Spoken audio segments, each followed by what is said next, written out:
Chris emailed me last week to schedule a chat with me. He wasn't looking for another productivity hack or the latest app to fix his digital habits. He wanted to gain insight. We chatted for over an hour and a half. At first, it was about screen time, notifications, social media, the pull of endless digital distractions. But as we talked, he came to realize what many of us in the path know. We don't fix digital overwhelm by tweaking settings.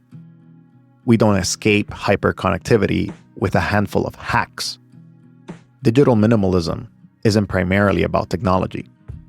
It's about our mindset, the way we think about technology, the choices we make, the habits we form. Those define whether digital minimalism becomes a fleeting experiment or a lifelong shift. So today we're not talking about which apps to delete or how to optimize screen time. We're exploring the 4 fundamental mindset shifts that help us thrive in the offline world. Because moving offline isn't about stepping away from screens. It's about stepping into a life you love.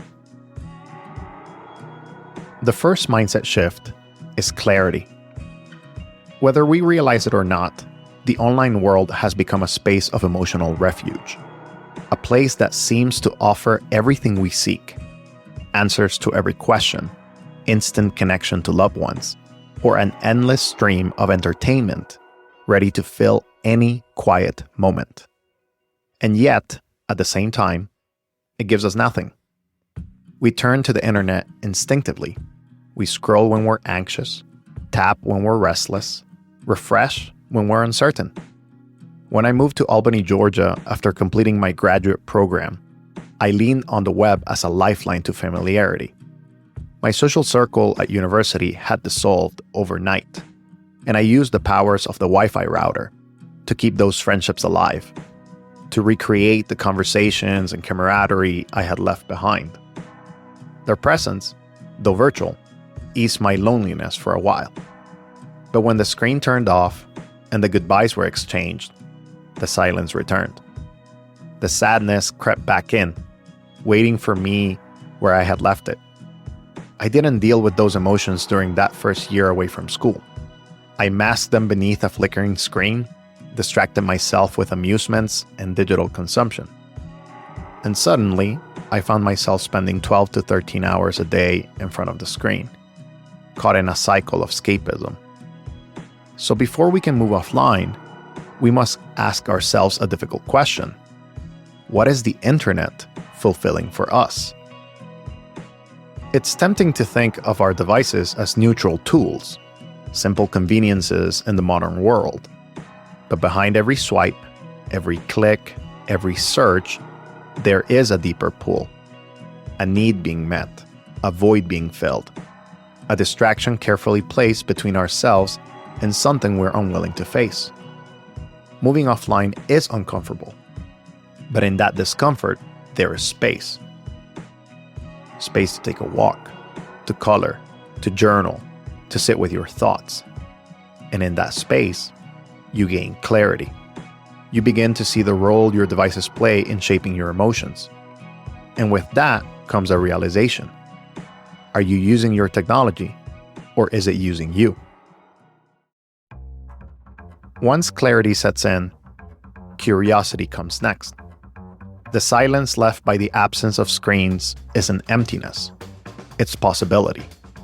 My first year into digital minimalism was deeply boring. I focused on deprivation. I constantly told myself what I shouldn't do. No desktop, no YouTube, no mindless scrolling. But I never asked the more important questions. What should I do instead? Which activities will fill the void? Where can I find community? Curiosity is what shifts digital minimalism from restriction to exploration. It nudges us toward action, toward new experiences, toward the simple act of wondering what's possible beyond the screen. Recently, I've made strides in this area. I joined a local cycling club, started attending Saturday night outings, and experimented with new protein bar recipes. The act of asking and exploring leads to new discoveries, and the offline world proves, again and again, that there is always more to uncover. Adopting and understanding this mindset shift is essential to the journey. It challenges you to say yes. Some starter pack curiosity questions that will enter your vernacular will be: what else is out there? What can I build, create, or experience? Who can I meet with, reconnect with, or learn from? Curiosity is the transition from passive consumption to active involvement. It's the difference between watching Instagram reels and creating moments worth living for. And thus we arrive at choice, our third mindset, the defining point in digital minimalism where intention takes shape. This is where we decide when we engage with technology, which days we step away, and how we build a healthier relationship with our devices. It's the conversation with your employer, setting boundaries around after-hours Slack messages because you've switched to a dumb phone. It's asking the server for a paper menu instead of scanning a QR code. It's choosing how engaged or disengaged you want to be with technology. Do you limit screens in the morning to start the day with reflection time? Do you designate one evening a week for offline experiences? Do you create tech-free zones in your home? These decisions shape your habits. They shape how you experience time, focus, and connection. Chris asked me about this part during our conversation. How do I negotiate with my boss? How do I not make my family angry because I'm not part of the group chat? How do I not become a nuisance to the world around me? This is why the first two mindset shifts matter. You can't make a meaningful choice without first understanding what is important to you. Without clarity, boundaries feel like walls. Without curiosity, the world beyond screens seems empty. But once you've gone through both, choice stops feeling like restriction and starts feeling like alignment, a way to shape your life around what you actually value. So, how do we navigate these challenges? At work, it may come down to a tough decision. If your time and attention aren't respected, is staying in that environment truly worth it? Maybe it is, maybe not. Sometimes the best move is finding an employer who aligns with your priorities. With loved ones, reassurance is key. A family vacation, a thoughtful phone call, or simply making the effort to be present can accomplish the same goal as staying in a group chat. Choice, in the context of digital minimalism, allows you to define what is important and to what degree you'll engage with the online world.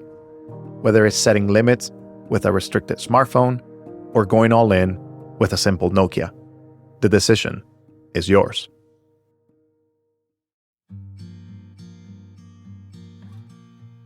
And here we are, the final mindset shift. Contentment. Once you gain clarity, embrace curiosity, and exercise choice, digital minimalism stops feeling like a challenge and starts becoming a natural way to live. It shifts from focusing on what you're removing to embracing what you're choosing to welcome into your life. I have friends who swear by their smart LED lights. They love adjusting the ambience with a tap on their phone. I see the appeal, but for me, needing an app to control my lights is a deal breaker. I would rather stick with the simplicity of a standard bulb than add another app to my life. And I'm okay with that. I don't feel like I'm missing out because I know what matters to me. That's the essence of contentment. It's being at peace with your choices, free from anxiety of what others are doing, what they have, or how they live. It's knowing that you don't need to impress anyone and that you're not defined by the latest technology or trends. This is the place of enough. Getting there takes time, and society doesn't make it easy. We're constantly surrounded by noise, by messages telling us we need more, better, faster.